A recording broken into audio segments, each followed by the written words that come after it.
por um lado, concentrar na austeridade social, por outro lado, privatizar e reduzir o tamanho do Estado, e terceiro, dizendo que a competitividade pode ser melhorada por meio de uma reforma trabalhista. Tá? Essa é a agenda.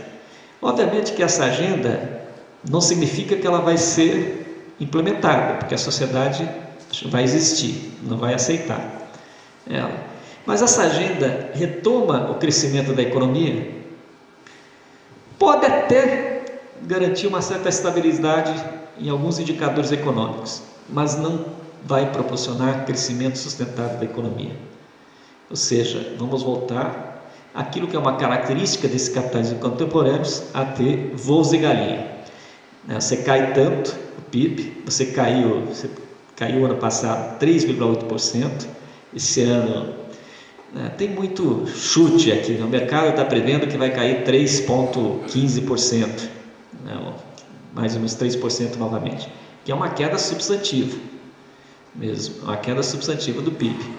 Se cair 2 anos seguidos, é uma queda mais expressiva da nossa história desde 1930, tá? Desde 1930. Então, ou seja, não é uma queda substantiva. Por isso que a velocidade da aceleração dos indicadores econômicos. Tá? Então, pode até voltar a ter estabilidade, ter um crescimento pontual, mas não vai ter crescimento sustentado. Porque isso é característica de todas as economias que ajeitaram essa lógica, vou chamar mais, da ordem econômica globalizada. Tá? Porque você não tem previsibilidade dos negócios para frente. Tá? Então você pode até ter sucesso nesse sentido. E você está fazendo sim algumas medidas, vamos chamar pontuais, que eu já fiz questão de falar aqui 3 vezes, mas vou continuar insistindo mais uma vez, de atender 7 segmentos que dão sustentação política. Então é política do varejo e ao mesmo tempo a ideia da desestruturação do Estado, da redução do tamanho do Estado, na perspectiva de achar que qualquer ciclo de novo de crescimento econômico vai ser dado pelo mercado, estipulando os mecanismos de concorrência. E aí também tem que ajustar os trabalhadores a participar desses mecanismos de concorrência. Então, mas, insisto, o cenário não é de perspectiva de retomada da atividade econômica. A não ser que você tenha de novo um boom do comércio internacional que ajude a puxar a economia, mas isso não tem colocado no cenário no curto prazo, porque a economia internacional continua apresentando sinais muito complicados, não tem crescimento sustentável do ponto de vista internacional. Tá? Então a agenda que se coloca é fortalecer o mercado como mecanismo para retomar a atividade econômica. Só que essa agenda que se coloca, ela aprofunda a deteriorização dos indicadores sociais. Ela significa uma desconstrução dos direitos inscritos na Constituição de 88, porque aplicando essa agenda não cabe aquele direito à Constituição no orçamento do Estado. Como não cabe, então vai vir um ataque sistemático e progressivo aos direitos sociais, uma desconstrução daquele pacto construído em torno da Constituição de 88. Tá? E vai gerar o mercado de trabalho com crescimento do desemprego e com ampliação da insegurança, porque o mercado precisa dessa insegurança também, como forma de reduzir o custo do trabalho. Então, ou seja, você pode até ter alguma estabilidade econômica, mas do ponto de vista social, o cenário pelo menos que eu enxergo, extremamente preocupante, do ponto de vista da sociedade, extremamente preocupante. E esse cenário extremamente preocupante, eu acho que ele pode ter, toda essa receita pode não ser aplicada na sua integralidade, porque pode ter resistência da sociedade. E algumas coisas têm resistência na sociedade, têm sensibilidade. Por exemplo, as pesquisas mostram que, pesquisas feitas com os coxinhas, os verdes e amarelos, nas manifestações, mostram o seguinte: tem uma preocupação em defesa da saúde e educação pública, tá? Mas ao mesmo tempo, ou até tem uma visão mais liberal dos direitos individuais, de alguns direitos individuais, mas ao mesmo tempo um preconceito muito forte em relação aos que estão abaixo na estrutura social. Então, contra a Bolsa Família, contra cotas, contra a regulamentação do emprego doméstico, ou qualquer política de inclusão, porque a meritocracia é o valor mais substantivo a ser defendido por esse grupo social. Então, ou seja, tem uma discriminação em relação aos mais pobres, e aí aceito toda a discriminação, todos os discursos, por exemplo, Bolsa Família, 40 e tantos % desses manifestantes são contra a Bolsa Família. Tudo naquele discurso que a gente conhece, que vocês conhecem muito bem, que não preciso nem reproduzir aqui. Mas é muito expressivo. Cotas raciais, ou qualquer tipo de proteção ou de afirmação, uma discriminação de afirmação positiva, de políticas de afirmação positiva, todas são condenadas. Por que todas essas questões são condenadas? O que mostra isso, essa diferenciação? Que apareceu inclusive no debate da terceirização.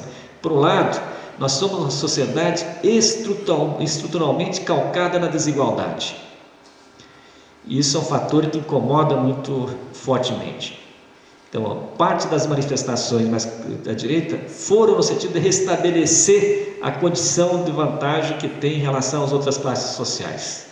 Então, política de salário mínimo, é difícil as pessoas se manifestarem contra, mas a política de salário mínimo acaba incomodando, muitos setores, porque você leva custos de serviços pessoais, o jardineiro, a doméstica, todas essas questões, você leva os custos fortemente aí.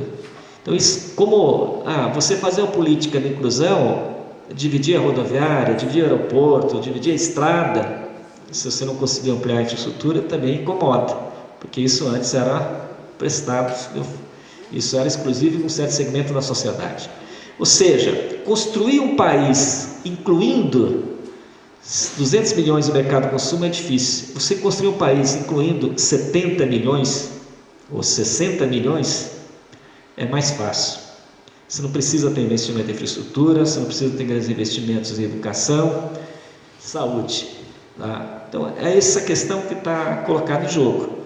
Se essas propostas forem viabilizadas do governo Temer, que contenta o mercado fortemente, por outro lado, eu acho que não abre a possibilidade de construção da nação.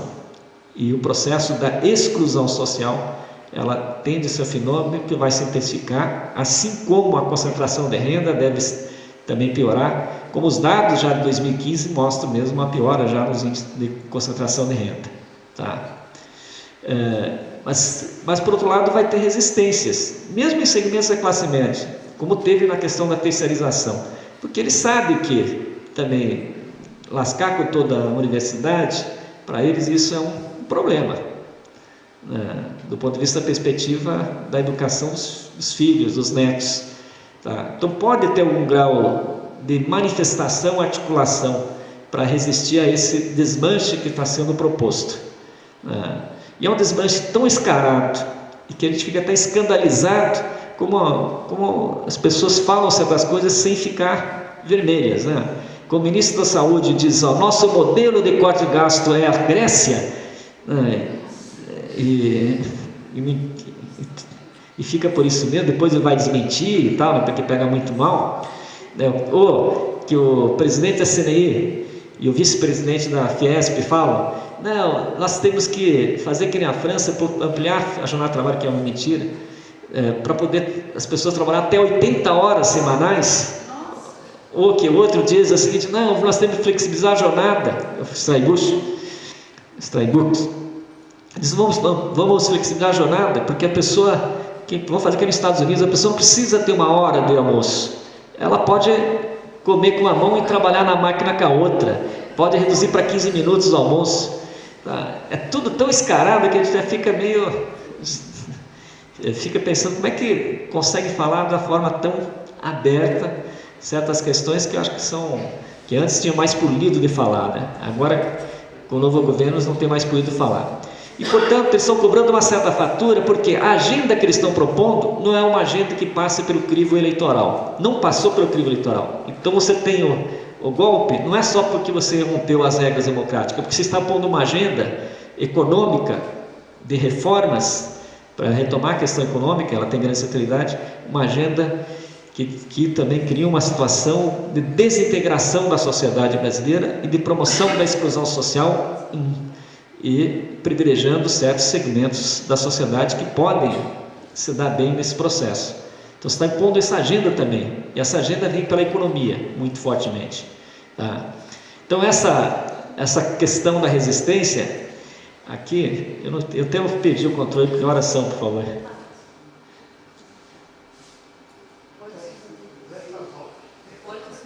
Nossa, eu queria falar que essa agenda da resistência, porque eu tenho uma convicção, eu vou agora falar coisas mais positivas aí de perspectivas, e acredito. Tá. Essa agenda, nossa, eu me perdi. Essa agenda, eu acho que você tem no contexto internacional uma crise mais estrutural, em que os pilares de organização da vida social, que passa pela forma como organiza a economia, estão colocados em xeque.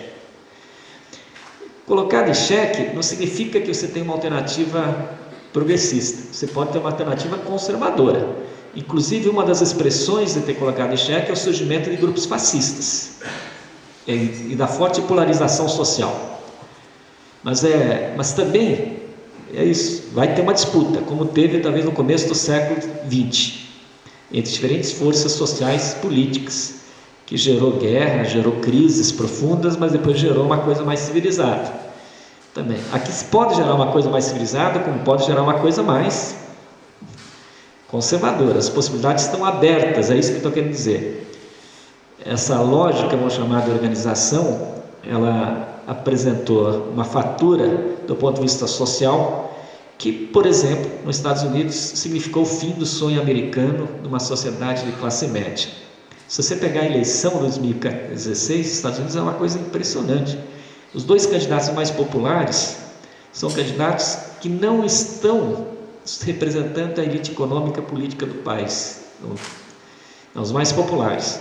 O Trump conseguiu a eleição, conseguiu ser nomeado pelo Partido Republicano com discurso fascista, baseado na xenofobia, contra o imigrante e tal, mas não é representante, vamos chamar, da cúpula partidária e nem dos grupos políticos partidários do Partido Republicano. Ganhou a nomeação, apesar da cúpula dirigente americana.